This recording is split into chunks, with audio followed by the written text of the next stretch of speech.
Luis Gómez en la fiesta del Sabor Latino, 3 y 27 de la tarde en este martes. Y bueno, familia, ya sabemos que estamos en pleno verano. Y no se olvide acompañarnos el 14 de julio. ¿A dónde? Al octavo Festival Independencia Orgullo Colombiano. Domingo, julio 14, de 1 a 9 de la tarde en York College. ¿Sí?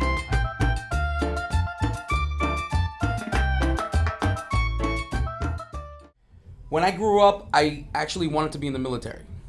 That's what I wanted to do ever since I was a little kid. I think a lot of little kids want to be in law enforcement, or they want to be a cop, or they want to be a firefighter.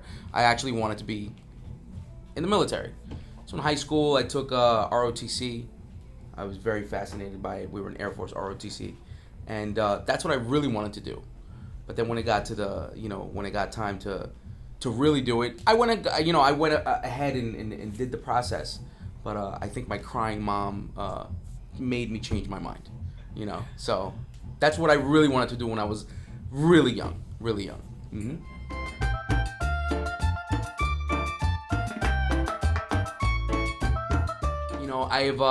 I've had a passion for music ever since I was little.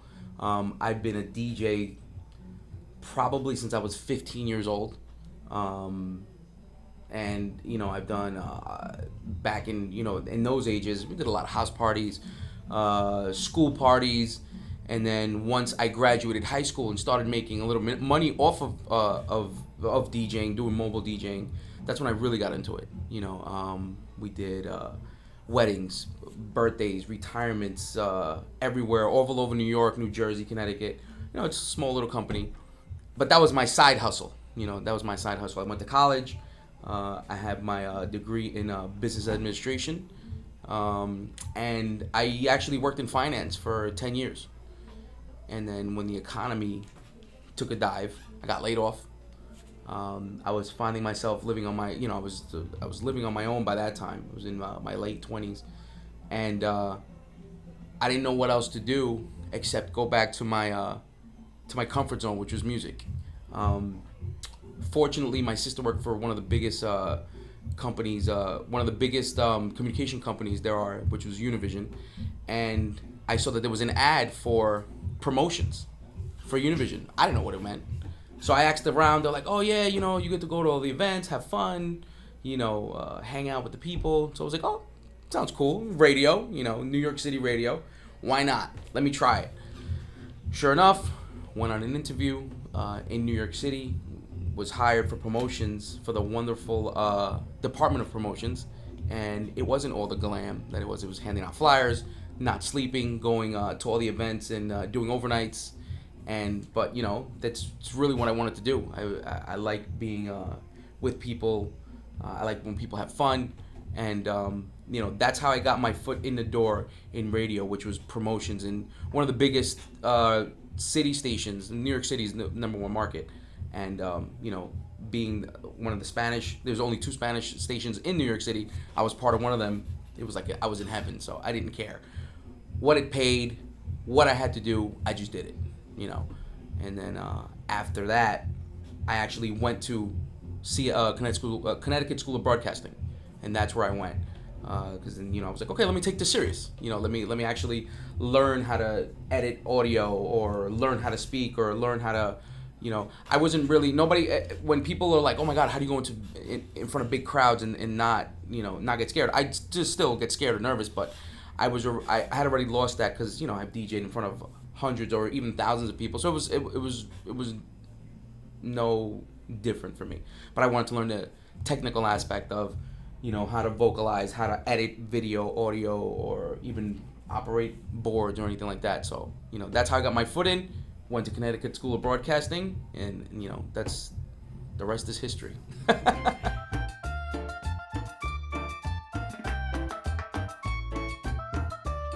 I worked for a couple other radio stations out here in Long Island before I landed here at JVC Broadcasting. I worked for a couple of AM stations. I was doing board opping.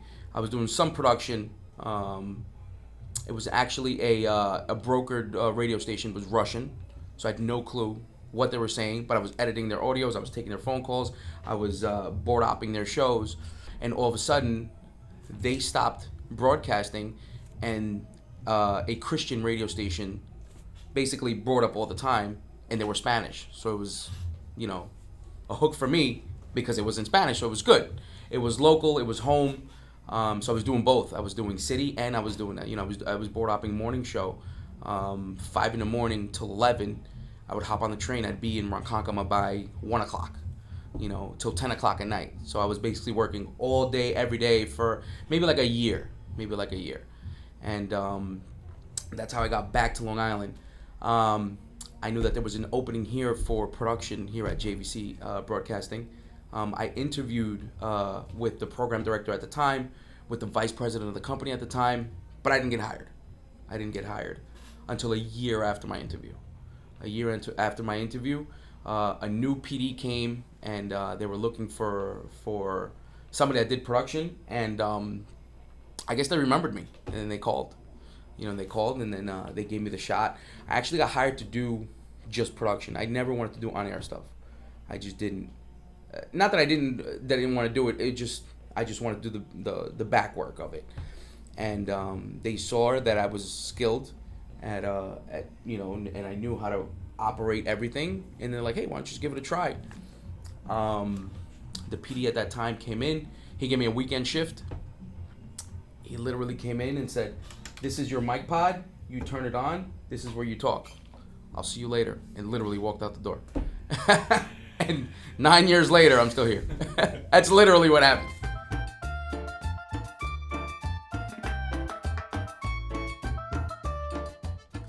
I think now in 2019, social media is huge. You got to concentrate on that. Obviously, radio, like social media will complement radio. It's not gonna replace it, because radio's been around for a million years. I don't think it's going anywhere. We're still battling podcasts. We're still battling internet radio stations. But the consumer still looks for that local supermarket that they wanna hear the specials, or the local nightclubs that they want to hang out. But when they hear these podcasts or these internet radio stations, they don't listen.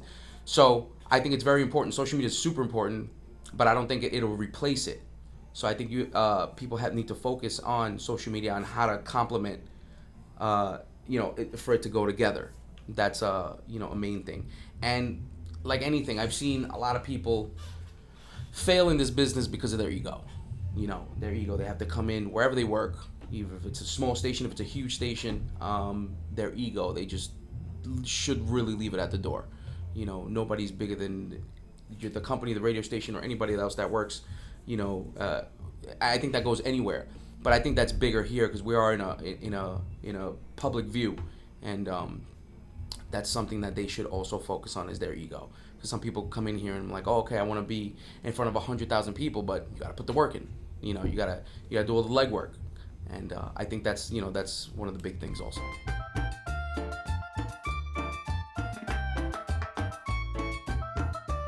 I'm on radio 2 to 6. Okay, people think I work 2 to 6. I do not work 2 to 6. Okay, typical day in radio, I get here about 1:30 to do that prep work for at least the first hour of radio. And I come in, I'll do prep work for the first half hour, for that first hour only.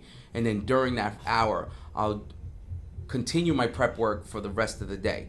Obviously, you want to hit all the news, anything that's gossip or entertainment or anything that's happening relative to what your market is. So my typical day usually starts at the office at 1:30, and I don't leave here till 10 o'clock at night. I'm on 2 to 6, but I leave at 10. I also do a lot of production. I am the production director here for JVC Broadcasting, so I have to make sure that all the commercials are good to go for the following day for all 5 stations. We also have some stations down in Florida. We also take care of some of their stuff too. So I'll come in, I'll do my radio shift. If anybody sees me in the office, my office is literally across the street from this studio. So I'm jumping back and forth.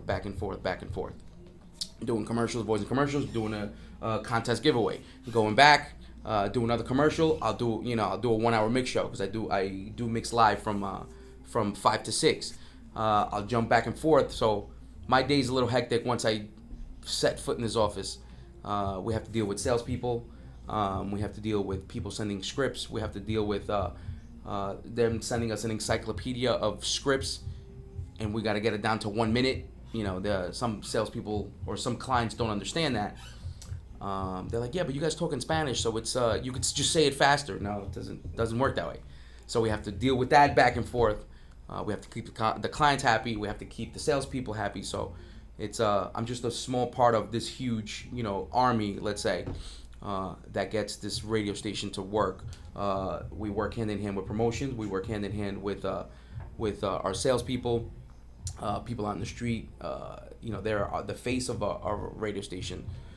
So we work hand in hand with them, with the PDs, with the program directors, switching back and forth ideas of what promotions we can do, what giveaways we can do, how we can improve, our daily on-air shifts and things like that. So, that's my Monday through Friday. And then on the weekends, when we have events on every weekend, and it's a little more hectic. People think that it's just a 9 to 5 Monday through Friday, but it's not. Weekends we do clubs, we do concerts, we do parades, we do promotions at car dealerships, at supermarkets, at Costco, at BJ's, at McDonald's, wherever. So it's really a 7-day work week. I don't know how I have a family and have a life outside of this, but that's how it is. Mm-hmm.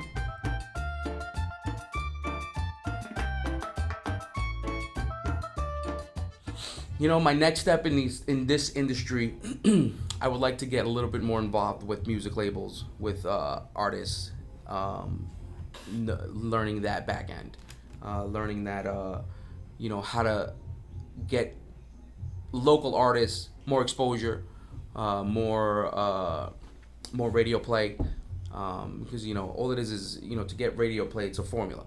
It's I don't know it because I'm not the program director. That I would like to know. I would like to learn. So I think, local artists, getting them more exposure and how to do it is, I think, my next step in radio. Things like that.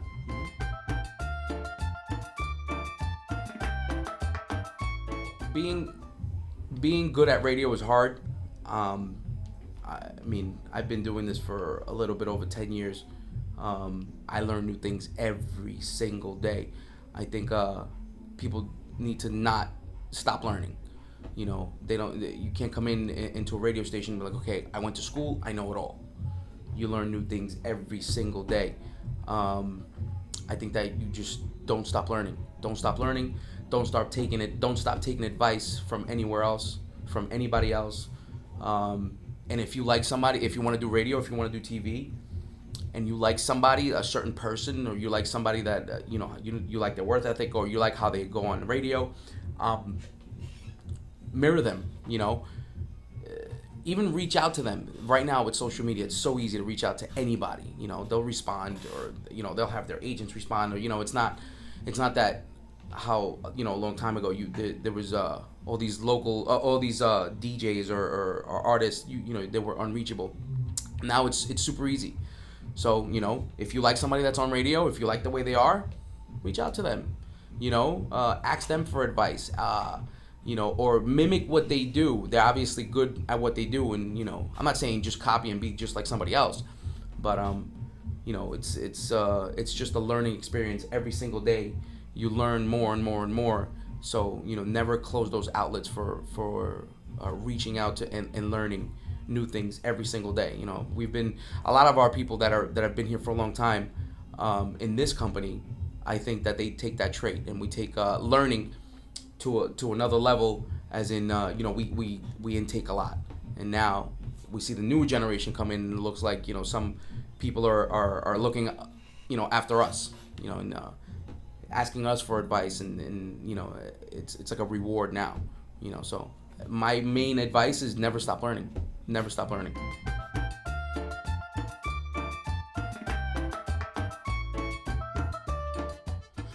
If somebody wants to be on radio, the way I was taught was, let's say you're gonna submit a demo to La Fiesta 98.5, which is the studios that we're at. Yes, make a fake reel, listen to our radio station, see what contests we have, find out what our phone numbers are, what local advertisers that we do, and make a demo geared towards that, because you don't want to submit a demo for La Fiesta 98.5 to somebody who's going to cater for Party 105, which is a studio next door.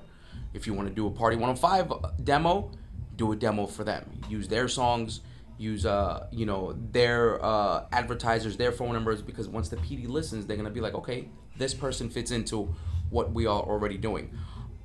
Unless you do something totally different and you might think that they like it, it's like, okay, you could bring something new to the table, so yeah, if you're gonna submit, if obviously if you want to be in radio, you should make a demo, and if you're already doing anything in radio, if it's college, if it's podcast, if it's anything amateur, obviously put it down, record it, and then take the best parts of it and make the best of. Don't make it super long. No program director is going to sit there and listen to a 20-minute demo. They're going to listen to 3 minutes. First 3 minutes have to be the best 3 minutes. That's it. That's why a radio demo should be 1 hour's worth of radio in 3 minutes. That's it. So your best work, mimic what you're trying to do, what you're trying to achieve, what you're going after. And make a demo for the radio station that you're trying to do, or TV station, or whatever media outsource you're trying to do.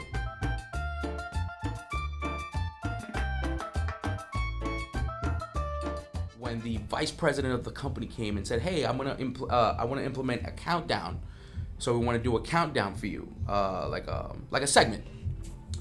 Like, okay, he's the vice president of the company. I was nervous. I had already been here for like 2-3 years. But we brushed shoulders in the hallways and stuff and said hello and stuff, but I didn't really, he's the boss. So I didn't know what to, he came in and he's like, "Hey, look, we want to do this countdown with you." I'm like, okay.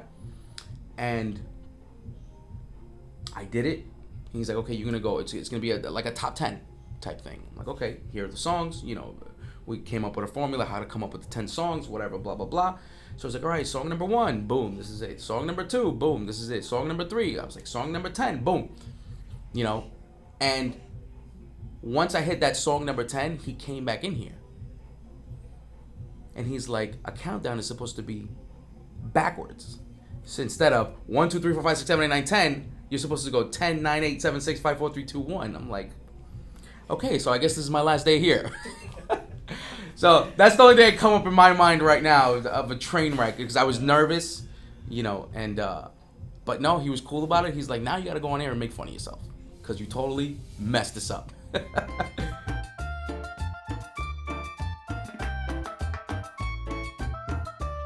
People think that you just do radio. Once you work at a radio station, you just don't work at a radio station. You wear so many hats here. At this particular company, we also have a concert venue that we do all the concerts. We do different types of promotions anywhere. We've been outside the country doing promotions for other things. So it's, if this is what you want to do, it's not just a 9 to 5 that you go into an office, punch in and punch out. Like, I don't remember when the last time I worked a 40-hour week. You have to, for you to be in radio or television, you got to love this. Because if not, this is not a 9 to 5. It's not a, okay, I'm going to get out every day at 5 o'clock, or I'm going to go in every day at 9 o'clock. It just doesn't happen.